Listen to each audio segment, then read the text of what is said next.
เคยเป็นทุกอย่างเคยอยู่เคียงข้างหัวใจเป็นหมอเมื่อเธอเป็นไข้มีเรื่องทุกข์ใจ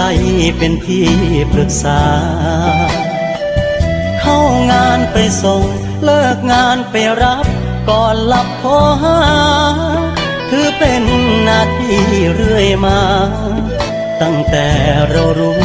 จักกันพอเขาเดินผ่านก็เห็นอาการกลับคำดูเธอเริ่มมีความขอให้ทำอย่างนี้อย่างนั้นแค่ขอเจอหน้า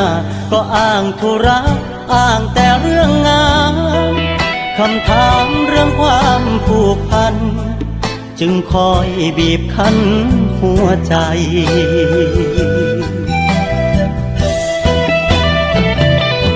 บอกได้ไหมอ้ายหมดหน้าที่หรือยังกระซิบกันบ้างถ้าเธอเปิดทางรับผู้มาใหม่สิ่งที่เคยทำถ้าอ้ายทำเหมือนเดิมบ่ได้ก็อย่าเกรงใจบอกอ้ายว่าจบก็พอ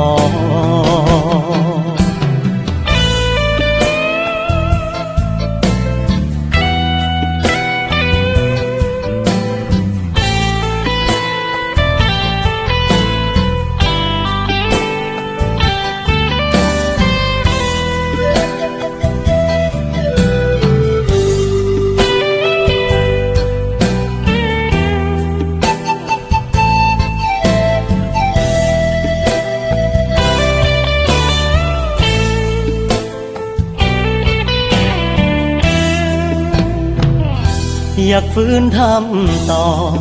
หน้าที่ทุกข้อเพื่อเธอแต่แค่คิดใจยังเก้อเพราะว่าเธอบอกเคยร้องขอเมื่อเขาเคียงใกล้เจ้าคุยเรื่องอายว่ายังไงน้อคำถามในใจหลายข้อยังรอเธอตอบจากใจ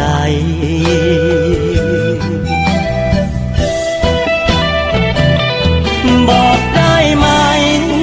อ้ายหมดหน้าที่หรือยังกระซิบกันบ้างถ้าเธอเปิดทางรับผู้มาใหม่